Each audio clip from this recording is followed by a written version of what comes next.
right, and welcome to the Wall of Faith. And you can guess it looks a little bit different this week. My guest with me today is Katie. She's my cousin. A little bit of love here. And I have been trying to get Katie to tell her story for Wall of Faith for a year and a half. And she has had a response that a lot of people have. And what is that, Katie? I cannot write for the life of me. And everybody tells me that, and I keep arguing, yes, you can. We can all write. But I get the point. And so today she's going to let me interview her to tell her story. So I am excited to have this opportunity to share with you the love I have for this woman and her story and what it reflects about God and His grace and about Jesus. So I'm going to let Katie start. Katie, what do you want to tell us about who you are and where you come from and your story? And then I've got a couple questions for you. Okay. So, who I am, starting from the very beginning of who I am, I was adopted at birth.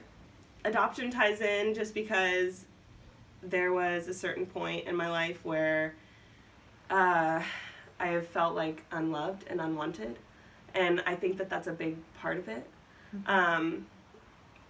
I've talked to my birth mother countless times, and I love her to death. She's told me hard things to hear from my birth father's side of the family, which I'm glad that I know them, or glad to know the stories. I've never met that side of my family. But to hear even from her that my birth father's mother was wanting my birth mom to abort me is hard to hear. Yeah. So that's like base number one of like unwantedness, which I try to put behind me, but it's always in the back of my mind, which is hard. So that's like step one is adoption, but I'm so thankful that I have the life that I do because I honestly don't know where I would be or if I would still be here Yeah. if I wasn't adopted. My mother that adopted me, she remarried after her husband passed away. When I was 3, she got remarried to my dad, Mark. And now I have 2 sisters from him, so we're a combined family. My mom and I moved to Colorado to be with them, and I think that's why I think that Colorado is home, just because I was too young anyways to think that my mom and I had lived in Pennsylvania, so I was just young. But another uproot of who I am is I started swimming when I was 5. So I was a big competitive swimmer and loved every second of it, even the hard times. But I think I was about 9 when my swim coach saw that I was not doing a correct stroke the right way and with my legs, and that he was watching me walk after practice and I was not walking correctly either. And so he had recommended to my parents maybe just go see a specialist because normally he can correct the right stroke to do it the right way, and I was not correctable. So we found out that I have muscular dystrophy, I have neuropathy in my hands and my feet, and I have Charcot-Marie tooth, which means that I was born without hip sockets. So in result of all of that, I have had 9 hip surgeries to correct my hips, to build hip sockets, correction by breaking my legs, chiseling in my femur and pelvis, and that was from age 10 to my final major one was, I think I was like 15, or right about 15. So a lot in 5 years, and it was almost constantly that I would be in a wheelchair after surgeries, and then I would have to be in the wheelchair, not walking, no support for at least 3 or 4 months. And then by the time that I was on crutches or like getting the hang of walking again, it would seem like I was almost going in for another surgery. Then when I was 16, my parents decided that it was time to move to Washington, and be closer with all of our family, which my mom's side and my dad's side are all here. And I am so thankful today to be here. Yes. But that's the end of the story. Right, this is the end of the story where I'm so thankful. But at the time, as a very unsettled teenager, to be told that I am moving away from everything that I had known, that sucks. So I moved to a new place at a time where I even felt like still alone, even in a town that like I knew everyone and everyone knew my story. I still felt really alone. So I felt very lost. And I mean, I'll never forget the first day of school here where I walked in, and it's just like I went from a fish tank in Estes with like myself and like a few other like schools of fish to like a fish tank where I was like a tiny little guppy and there it was filled with guppies and I couldn't like move. This is when things got extremely difficult and hard for me, and it's hard for me to tell this part of my story. But there was a point where I felt so alone, and going back to even my adoption story, I've never met my birth father. From what I know, he didn't want to abort me, but like his mother did. He passed away also when I was 17, and I was going to be able to meet him when I was 18. It's hard not knowing that side of my family, and there's always been a place in my heart that's like a father figure was missing. And it's not to say that it was him, because I don't think that it was. And at the time I didn't I thought that it was like a humanly male figure that I was missing, that like I needed that guidance in my life from a male. Being at that school alone to myself, I felt like the only person or people, multiple people that I could confide in were male figures, but not in a good way. I wish that I could take this part of my life back, but unfortunately it doesn't work out that way. I'm thankful to my husband Tyler for not looking at me like I'm insane. But I mean, my parents know today, but I would be sneaking out almost every night. I would be doing drugs and alcohol and sneaking back in and doing it on repeat every single day. I wish that I would have taken it more seriously, but as a teen in her dark ages, when my parents sat me down and said, "We think that maybe you should see a counselor," I'm like, "You're insane." I'm like, more mad. Yeah. Right. And so I was like, that's not what I need to be doing. I wish that I would have taken it more seriously, but I didn't.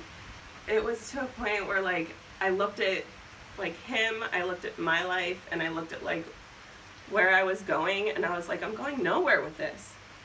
And I was just like, I can't be here. I need to go home, which was Colorado. And I was just like, I can't do this anymore. Who I had become here was like so much darker than anyone I had like ever wanted to meet, and that was me. I'm like, I can't do this. So I tried running away from myself. That doesn't work. ran away back to Colorado. I am so thankful to my best friend and her family for taking me in. It wasn't their responsibility, and they did. And so I'll thank them forever for that. But it was while I was there that it was during Christmas. And again, they had no right or no reason to need to do this, but they have 3 kids, and they got presents for every kid and myself. And like presents everywhere in the house, more presents than I've probably ever seen under a Christmas tree, which was overwhelming. But to me, it was more overwhelming to see presents for myself when to me, I had told myself that I was so unwanted and like not worthy of anything. And it wasn't the presents that mattered. It was just like the thought of it that I was like, love. Yeah, that I was just like, wow. I will never forget the day that I had told my best friend Allie, I was sitting on her bed in her room, and I was like, I need to go home. She was like, Home here. Home here. Yeah. And I was like, I need to go back home. And she's like, okay, like, what do we need to do? And I was just like, I just need time to myself. So I sat, like, in her bedroom. I didn't go to school for a few days. I sat in her bedroom, and I just wrote in a journal, like, things that I wanted to fix, like, relationships or, like, things about myself that, like, if I was going to come back, I wasn't going to do it again. But the number one thing on that list was to call my dad and to own up to my problems. And that was like the scariest thing in the world, because if you know my dad, he told me before that, like while I was in Colorado, he told me before that they have an unconditional love for me, but if I was to come home, that some serious action was going to be made. Which that's scary too, because I'm like, well, I'm comfortable in Colorado, kind of. I could be here and stay out of trouble, or I could go home and be with my family and fix my problems. But I'll never forget calling my dad, saying that I felt like it was time for me to come home. And it was scary. I was very scared. I'll never forget coming off of the airplane in Portland and walking through the terminal and thinking to myself, I mean, I had built it up in my head on the whole flight home that I was going to walk off the plane and it was going to be like silent, where it was just going to be like, we're not going to talk about it, we're not going to talk about it, we're not going to talk to each other, it's just we're going to go home, and that's it. That wasn't the case. I had built that up, and so I had thought that that was going to happen. But I'm walking through the terminal, and I see them, and they just run up to me with open arms and just hug me. And I'm so glad you're home, and we'll talk about the rest tomorrow. Yeah. But work still had to be done, and this isn't like, I mean, it wasn't, unfortunately, one of those stories where it was just like I came home, and I was like, changed my life. Right. I'm like, I still was a rebellious teen for a few months until it like, I had to like shake myself out of it. Where I'm just like, why am I here? Like, I didn't come back home to live this life again. I need to do right for myself. I need to snap out of it. It was then after I moved back that I had met Tyler, and we went to the same school. And at the time, he knows this, I've talked about this with him, but he was not my type at all. I had actually, when I had moved back, I had added tons of people on Facebook from the school that I was going to, just because I was like, if I'm gonna go like all in on this, I need to go like all in on this. I'm like, I'm gonna make friends, I'm gonna do right for myself, I'm gonna changed my life. Tyler was one of the people that I had added on Facebook, not thinking anything of it at the time. We had talked a tiny bit on Facebook, nothing crazy, just like hi. And Tyler was very sweet and genuine and He's kind. yes. And it was refreshing, where it was just like to have someone, it wasn't until later on, but to be pursued by someone that was so kind to me and treated me well, felt good. Yeah. I mean, it all sounds crazy because all of this is in such a short amount of time. It seems like my years just like flew by. But to graduate and be able to graduate, there was a point in my life where I didn't think that I was going to be able to graduate at all. I graduated on time. I worked my butt off for it because I, at one point, had all D's and F's. I graduated with B's and C's, which that... Get her done, I know, baby. Good that job. was hard, but I did it. Graduated, got married. Oh man, like 4 months after I graduated, which that was not the plan, but it went fast. So we got married. A month later, he left for basic training and came back. We got married in September. He left in October. Came back for Christmas break in December. And also at the time, during our honeymoon, I had gotten pregnant. But Katie's on the fast plan. I know. It ended up being a miscarriage, which is sad, but it resulted in me having to have a DNC procedure, and this was when Tyler was away, and so this was a hard time in my life, especially when my husband is not there, and I'm losing our child. Had the procedure. They told me to be careful for 6 weeks. And I said, that's perfect, because Tyler comes home in 6 weeks. And that was at Christmas time. And lo and behold, I have twins resulting from it. Merry Christmas! I know. So those are my two blessings after the storm. I know, right? Look at it. It's pouring. I know. God's clapping. I know. Man. But no, they are my two little blessings because I honestly was unsure if I would be able to get pregnant with my hips aligned the way that they are. And so when I had the first miscarriage, it was kind of like, maybe this isn't going to work out.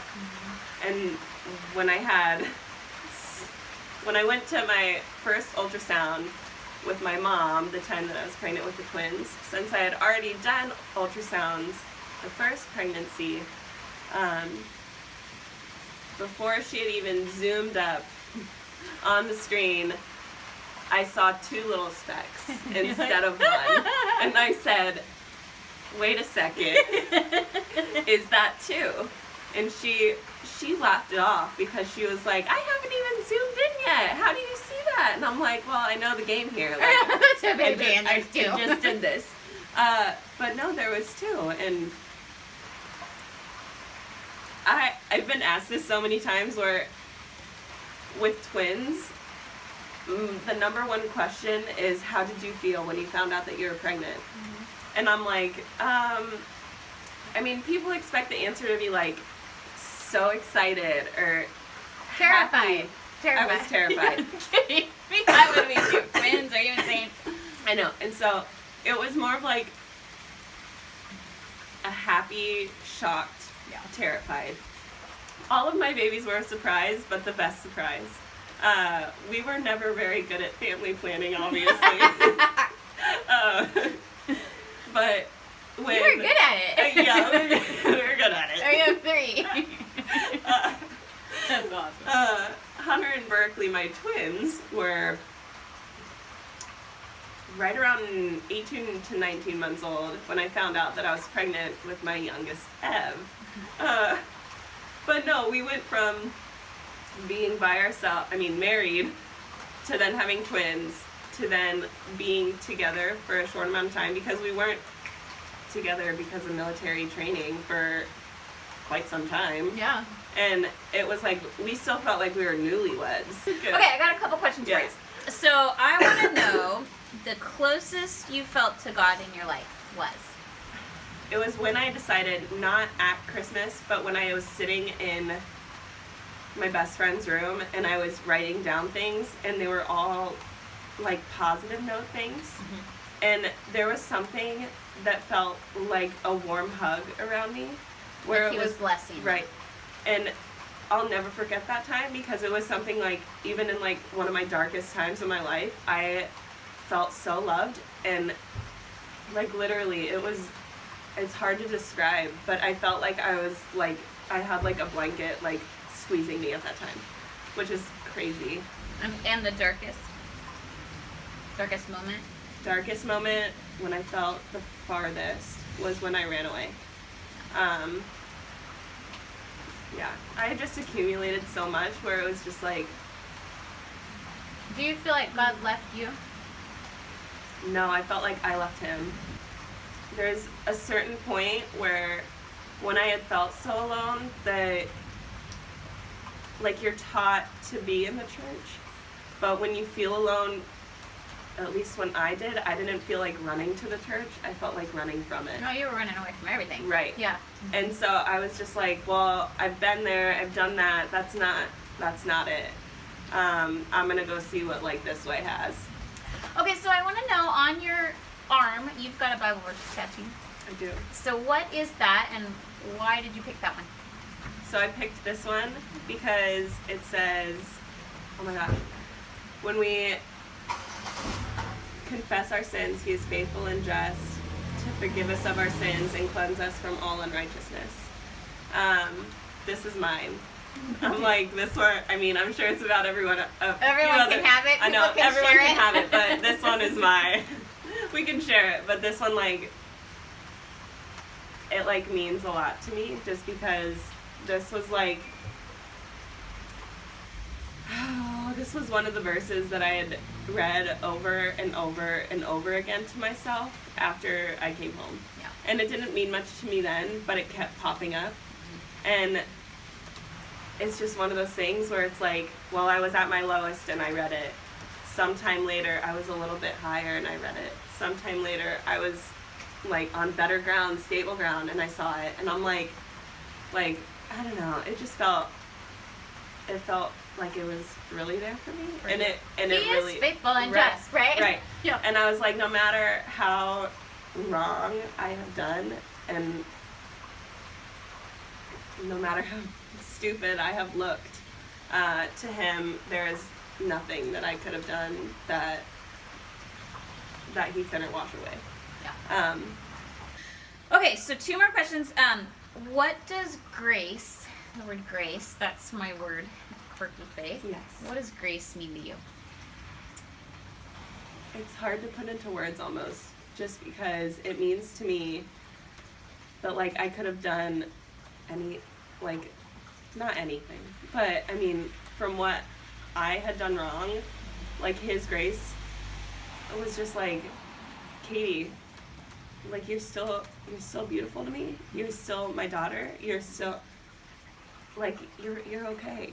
I Like, love you, I want you, yeah. Right, I'm like, I've been waiting here, sitting here, like, with my arms wide open, and I've just been, like, calling out to you, but, like, you're here now, and I'm so glad that you are. So that is his grace, and I'm glad that it's one of those relationships where he doesn't give up on you, because I've had a few of those in my time, and it was the relationship that I had been looking for, and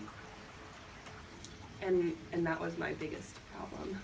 Is that I was looking for the wrong relationship. Looking for God. I was looking for him the whole time.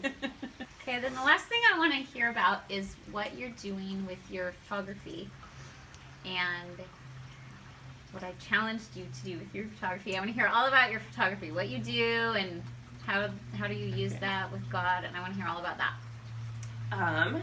Well, I am a family and children's photographer. I do that mainly, although I do some weddings and little babies on the side. But family and children is my main, and I love that. I think I love that the most just because I have such a passion for kids. And it's fun in the place where I am today to see the beauty in that. Where every session is so much different. Even if we're doing the exact same things. Every kid's reaction is different, and I get to see like just how beautiful they are. And I love capturing that. There's something so special to me about, I don't know, people trusting me to do that. I love doing, well, I do more lifestyle. And so I started out as like a posy photographer, and that's just not me. So doing lifestyle things Really where I get wild to, and fun. right, I get to go to a session and I tell them from the get-go, I'm like, okay, so we're gonna play some games. We're gonna run. We're gonna go for walks. I'm gonna do a time where the kids get to tell me what they want to do, and we'll go from there. All right, well, that's all I have. Do you have anything else you want to add or tell people? No, I am good. But thank you. Isn't she lovely? I love my cousin.